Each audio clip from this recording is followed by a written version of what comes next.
Okay, we're going to go over the sentences from the Greek 2 practice midterm.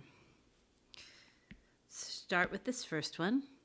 O philoi ektes poleos autika fugantes pos lathoiton tus gatus foulakas tus epi toi teke es hestotas. First off, I'm going to fix a typo. Okay. So, oh, friends. Now let's see, where is the main verb? Well, there it is, lathoiton. Okay. Cool. So, lathoiton, that's elided. I think what's missing there is an epsilon.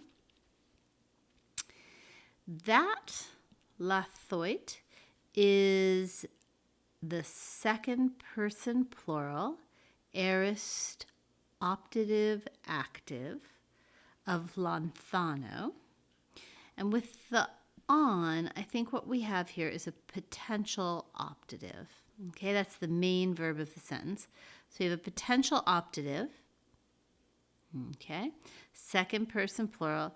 So how could you escape the notice of? How could you escape the notice of tous de getus foulakas, of these guards? Okay.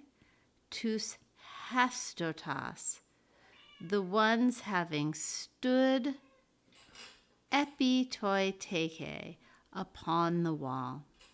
Okay, so how could you escape the notice of these guards, the ones having taken a stand upon the wall? Now, lanthano really often takes a supplementary participle. There it is there. It's masculine plural nominative to agree with the subject of lathoit. Okay, so, and it's aorist. Notice it's second aorist, active. Usually a supplementary participle will have the same aspect as the main verb. So how could you escape the notice of these guards fleeing ektes poleos, out of the city straight away? So to put it all together, oh friends, how could you escape the notice of these guards, at least, the ones having stood upon the wall, fleeing straight away from the city? Now we have to talk about these forms. Lathoit. Well, we've looked at this already. What's missing? Whoops. What's missing is an epsilon. So it's second person plural. So it's second person plural, aorist, active, optative. And it's a potential optative. And now hestotas. Okay. That agrees with foulakas. It's masculine, accusative, plural of the perfect active participle of histemi. There we go. Okay. And we could also say, if we wanted, that it's an attributive participle.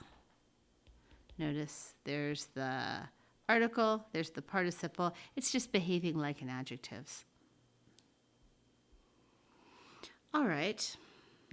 Let's take a look at this one. Ton politon estain ecclesian elthonton, praten ho euripides, hopos Hupo ton aphronon time thesetai. Well, it looks here like we have a genitive absolute going on there with elthonton being the second aorist participle active from ergomai. So that's the second aorist participle active, genitive plural, agreeing with tone polytone. So with the citizens having come into the assembly, and now let's look at the main part of the sentence. The subject is ho Euripides. Okay. Euripides was making it hopos, right? This is the imperfect active, third person singular of prato. And then we've got this clause here, and this appears to be hopos and epraten, and time thesetai, that is the future passive indicative of timao. So I think this clause here is an object clause of effort. So Euripides was making it that he be honored, that he would be honored by the foolish. Good, so now let's look at what we have to say about words down here. Polytone, well, that's the genitive plural masculine of polites in genitive absolute. And time thesetai is third person singular, future passive indicative in an object clause of effort. There we go.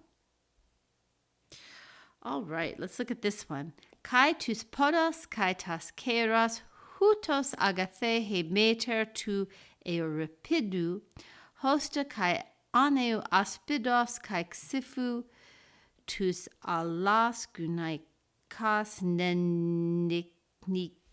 nenikeiken. All right. This is one of those blessed are the meek kind of sentences. Hutos agathe he meter. The mother was so good. Okay. And she's not just the mother, she's Hemeter tu Euripidu, the mother of Euripides, was so good. And then we have these accusatives here, and those are accusatives of respect. Remember, the accusative of respect is limiting, whereas the dative of respect is not. So, the mother of Euripides was so good, both with respect to her feet and with respect to her hands, that, and now this hosta clause, we've got hosta and we've got this, nenikeiken, which is a perfect indicative. So what we have going here is a clause of actual result. Remember, clauses of natural result take an infinitive. Clauses of actual result take an indicative like this one. So she was so good that kai aneu aspidos kai xifu, even without, and then aneu takes the genitive, even without shield and sword. I'm having issues here. Even without shield and sword, what did she do? Nenikeiken, she has conquered tus alas gunaikas, the other women. Okay, so the mother of Euripides was so good, both with respect to her feet and to her hands, that she has conquered tous alas gunaikas. That should be not tous, but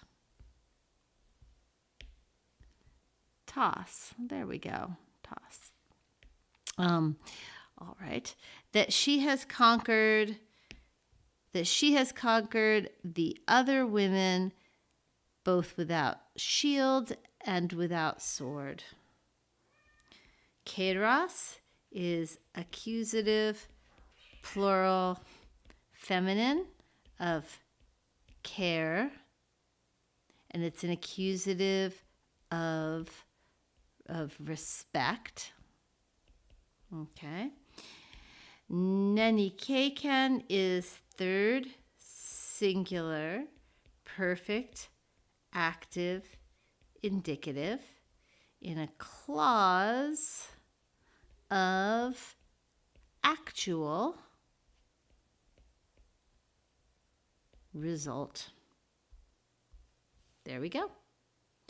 All right, let's try this one. Houtos ephileto hoga homeros hosta hoi politeuantes cruson autoi didonai. All right. So here's the subject, hoga homeros. Hoga homeros, Homer at least. Okay. Homer, houtos ephileto, was being so loved. Ephileto is ephileto. Two epsilons contract to epsilon iota. Okay, so that's the imperfect passive indicative of phileo. So Homer was being so loved, and then hosta and an infinitive. So now we have our clause of natural result.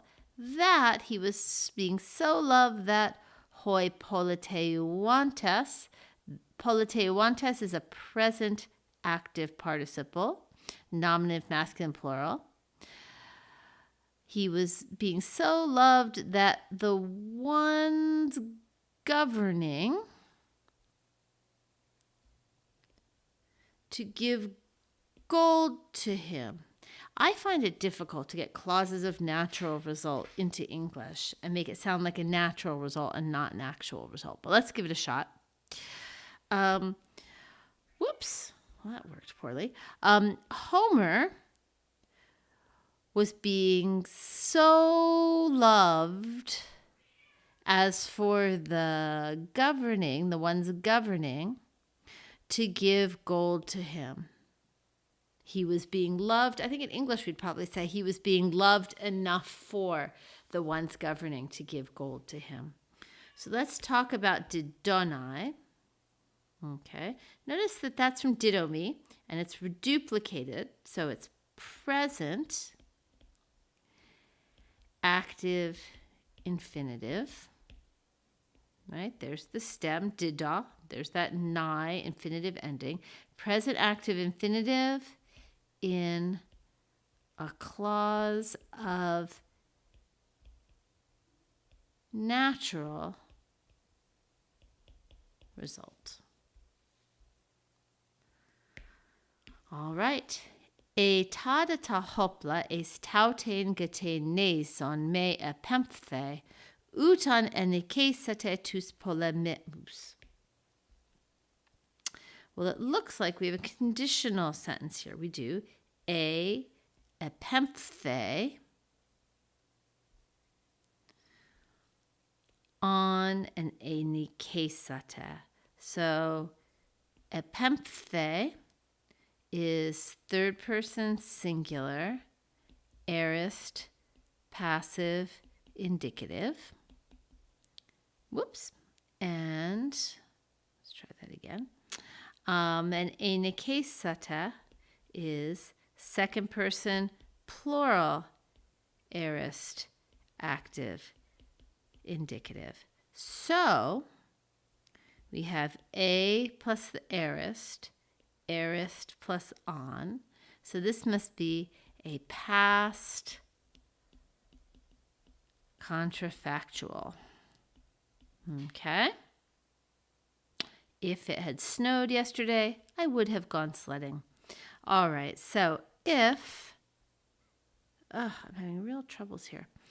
If ta hopla me epemphthe, if these weapons had not been sent, remember that neuter plural subjects take a singular verb. So if these weapons had not been sent, eis tautein getein nason, into that island at least, ut on enikesata, you would not, I think it should be ook and not oot. Okay. Ook, oh my goodness. Ook on enikesata, y'all would not have conquered tus polemius, the enemies. If these weapons had not been sent into that island, y'all would not have conquered the enemies. So now, enikesata, I've already said it's second plural aorist active indicative in a past contrafactual. This is the then clause, so it's the apodosis. There we go.